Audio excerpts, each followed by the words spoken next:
Salam, senang kembali dapat menyupai setiap saudara semua dalam program From the Pastor Desk episode yang ketiga. Sebagaimana dalam episode yang kedua, kalau saudara mengikuti program ini secara terus-menerus, secara konsisten, saya sebenarnya ingin membahas topik ini di dalam episode yang kedua. Tetapi karena episode yang kedua saya isi dengan pembahasan mengenai penyimpangan ajaran iman Kristen dalam pendidikan di sekolah SMP, dengan terbitnya satu buku PPKN, makanya saya merasa bahwa itu menjadi satu hal penting yang harus dibahas dan diberitahu kepada setiap kita semua, mengingat kita tahu bahwa gereja adalah tanggung jawab kita untuk dapat memelihara ajaran yang murni, ajaran yang sehat. Kehidupan gereja di masa yang akan datang adalah juga tanggung jawab kita dalam membina dan mendidik generasi penerus gereja ya di masa yang akan datang. Sehingga dalam episode yang kedua yang seharusnya saya ingin membahas topik yang saat ini saya bahas, tapi saya harus lompati terlebih dahulu. Dan oleh sebab itu topik hari ini berkaitan dengan sebuah pertanyaan, salahkah kita atau salahkah orang Kristen pada saat menyebut kata Allah? Nah, ini menjadi sebuah hal yang menarik karena memang kata Allah ini merupakan kata yang seringkali menjadi perdebatan, bahkan cukup panjang. Bertahun-tahun lamanya orang-orang Kristen berdebat, beradu argumentasi. Sekelompok orang mengatakan tidak boleh lagi menyebut kata Allah karena kata Allah itu milik dari umat agama lain. Ya, sehingga kita tidak boleh lagi menyebut kata itu. Tapi bagi sebagian orang mengatakan, oh nggak apa-apa kok, kata Allah itu sudah merupakan kata yang sangat familiar dalam telinga kita orang Indonesia, sehingga kata itu mudah kita mengerti. Dan pada saat orang Kristen mengucapkan kata Allah, bukan berarti kita harus meyakini atau mengimani kepercayaan agama lain. Ya, karena dalam kebiasaan kita Allah itu bukan lagi menjadi Tuhan atau Allah bagi milik agama tertentu, Bapak Ibu. Dan juga ada sekelompok orang yang mengatakan bahwa harus kembali kepada nama Yahweh, sehingga nama itu selalu didengung-dengungkan. Ya, nama itu selalu diserukan untuk orang-orang Kristen kembali kepada nama itu. Nah, ini merupakan sebuah hal yang seharusnya setiap kita bisa menyikapi dengan benar. Seperti apa seharusnya sikap kita. Dan kalau kita mau menilik sejarah atau melihat dalam sejarah perjalanan kehidupan umat Tuhan, sebenarnya kita akan bisa menyimpulkan bersama-sama nanti dalam episode kali ini. Apakah orang Kristen bisa menyebut Allah atau tidak? Bolehkah orang Kristen atau salahkah orang Kristen pada saat menyebut kata Allah? Nah, oleh sebab itu kita harus mengetahui yang pertama kali yang harus kita pahami, Bapak Ibu, di dalam membahas mengenai topik ini, bahwa sekelompok orang harus mengatakan kita kembali kepada nama diri Allah yang sebenarnya, yaitu Yahweh. Sehingga kata Allah itu harus diganti dengan sebutan yang lain atau dengan sebutan nama diri Allah. Padahal kalau kita mau lihat dalam teks Alkitab, kata Allah dalam bahasa Indonesia, Alkitab bahasa Indonesia, merupakan terjemahan dari kata El atau kata Elohim ya, dalam bahasa Ibrani ya, yang diterjemahkan ke dalam bahasa Indonesia menjadi Allah. Allah dalam Alkitab Elai bukanlah sebutan kepada nama diri Tuhan, tetapi sama, equal ya, dengan kata El atau kata Elohim di dalam Perjanjian Lama atau dalam Alkitab bahasa Ibrani, yang tidak mengacu kepada nama diri tetapi hanya sebuah gelar, panggilan umum begitu. Berbeda dengan kata Yahweh yang diyakini itu sebagai nama diri Tuhan, yang Tuhan perkenalkan kepada Musa. Ya. Jadi, apakah pada saat orang menyerukan harus kembali kepada nama Yahweh, harus merubah kata Allah menjadi kata Yahweh? Saya rasa ini menjadi satu hal yang kurang tepat karena tidak ada kesejajaran di sana. Ya. Tapi kalau saudara bertanya kepada saya, harusnya seperti apa? Bukankah nama diri Tuhan itu tidak boleh berubah atau tidak boleh dirubah? Kalau konsepnya adalah Yahweh sebagai nama diri Tuhan diterjemahkan ke dalam Alkitab bahasa Indonesia, yang di dalam Alkitab bahasa Indonesia kata Yahweh itu diterjemahkan dengan kata Tuhan huruf besar, itu masih bisa diterima karena memang itu menjadi sebuah terjemahan dalam Alkitab kita. Itu sesuatu hal yang tepat, saya rasa itu tepat sesuai dengan penggunaannya Bapak Ibu. Tapi kalau kita harus menghilangkan semuanya, menghilangkan dan mengganti kata Allah ini dengan sebutan yang lain, atau harus kembali menggunakan kata Elohim atau El, ya, ini kita harus bisa lihat dalam perspektif yang benar supaya tidak salah dalam berpendapat, tidak salah dalam memberikan penjelasannya kepada orang-orang di sekitar kita, kepada orang lain yang bertanya kepada kita. Ya, oleh sebab itu penting bagi kita untuk kita ketahui, nama Yahweh merupakan nama diri Allah, the proper name dari Tuhan, ya, yang diperkenalkan kepada Musa. Dan Allah itu sebenarnya terjemahan atau diambil dari kata El atau Elohim dalam Alkitab kita Perjanjian Lama bahasa Ibrani, yang akhirnya diterjemahkan ke dalam bahasa Indonesia menjadi Allah, yang tidak berarti menjadi sebuah gelar atau nama diri Allah, tetapi sebagai sebutan, hanya sebatas sebutan atau gelar atau panggilan umum dari Tuhan. Begitu. Lalu yang kedua yang harus kita pahami, bahwa kata Elohim atau kata Adonai di dalam Perjanjian Lama, pada saat Alkitab harus diterjemahkan ke dalam berbagai macam bahasa, bukan hanya bahasa Indonesia, kata ini pasti berubah Bapak Ibu. Kata ini pasti berubah. Kata ini tidak akan bertahan, sama, berubah. Ya, kita tahu bahwa pada saat zaman Perjanjian Baru, sudah terbit atau sudah muncul Alkitab Perjanjian Lama atau Kitab Perjanjian Lama yang sudah diterjemahkan ke dalam bahasa Yunani, yang disebut dengan Septuaginta. Ya. Dalam Septuaginta menerjemahkan kata Elohim dan Adonai ini menjadi Theos dan menjadi Kurios dalam bahasa Yunani, dalam Septuaginta, atau di dalam Kitab Perjanjian Lama dalam bahasa Yunani. Septuaginta menerjemahkan dan tidak ada masalah ya saat kata itu diterjemahkan dalam bahasa Yunani yang menjadi bahasa sehari-hari saat itu. Tidak ada problem yang terjadi Bapak Ibu, tidak ada gejolak yang terjadi di zaman Yesus pada saat Septuaginta ini digunakan. Tidak ada masalah. Tidak ada gerakan-gerakan, tidak ada seruan-seruan yang harus mengembalikan untuk menjadikan kata Theos dan kata Kurios digunakan lagi ke dalam bahasa Elohim dan Adonai.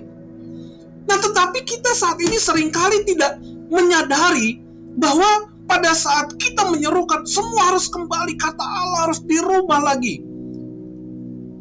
Sedangkan kata Allah itu merupakan sudah masuk ke dalam kamus besar bahasa Indonesia. Menjadi sebuah bahasa yang dikenal secara umum dalam bahasa Indonesia.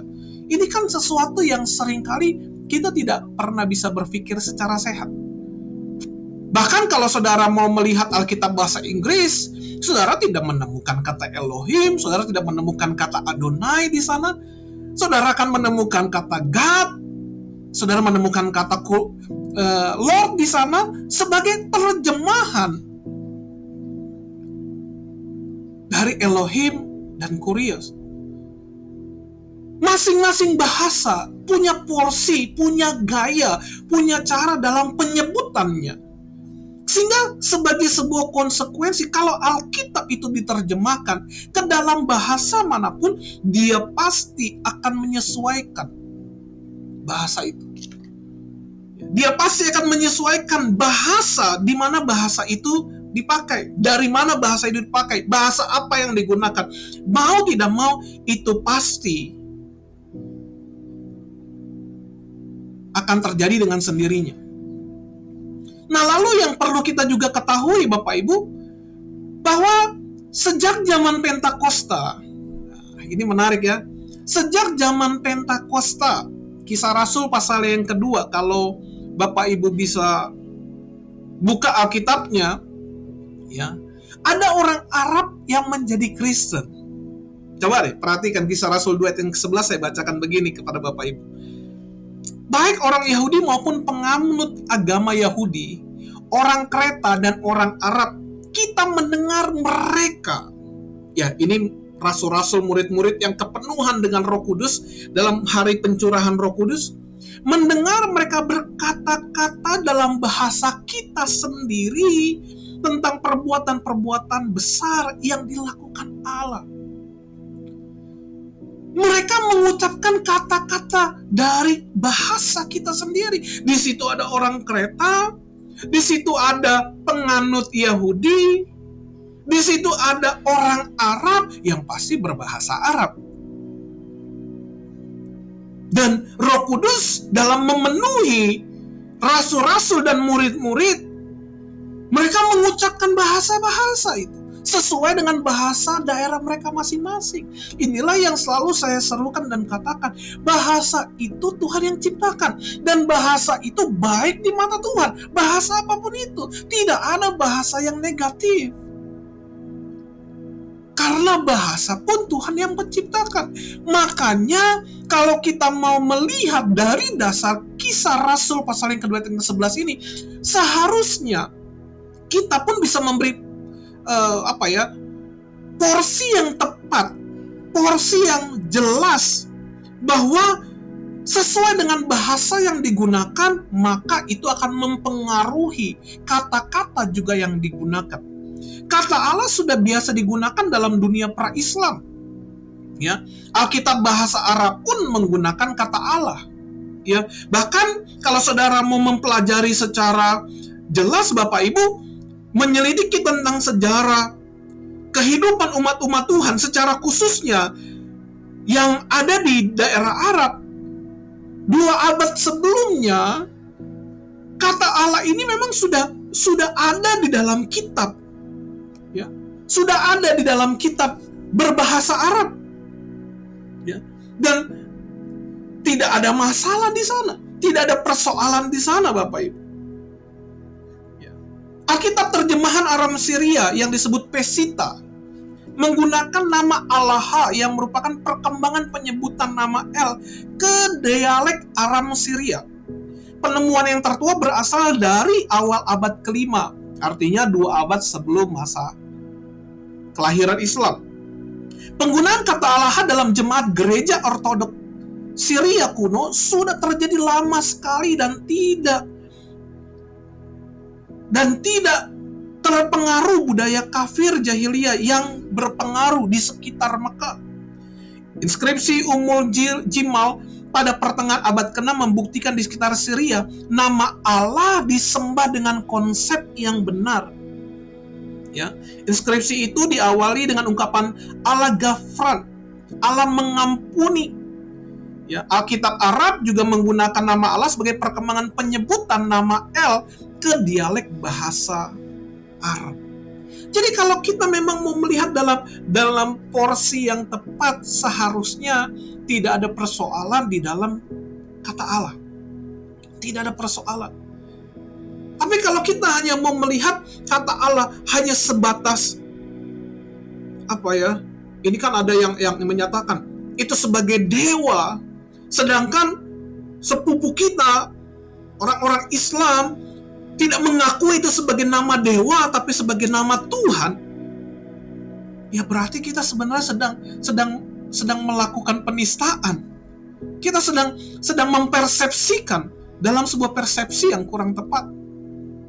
Tapi kalau kita mau melihat bahwa nama kata Allah itu menjadi sebuah bahasa yang familiar, yang sudah terbiasa digunakan, yang sudah biasa dipakai, seharusnya tidak ada persoalan dalam penggunaan kata Allah. Tidak ada persoalan di sana. Ya. Karena apa? Allah yang kita percayai dalam konsep iman Kristen, dalam konsep Alkitab, bukan menyebut kepada nama diri dari Tuhan. Bukan menyebut kepada nama diri dari Allah, tapi hanya sebatas sebutan ataupun gelar yang sama dengan sebutan Elohim Adonai. Tapi kalau kita mau melihat saat-saat ini memang semakin hari semakin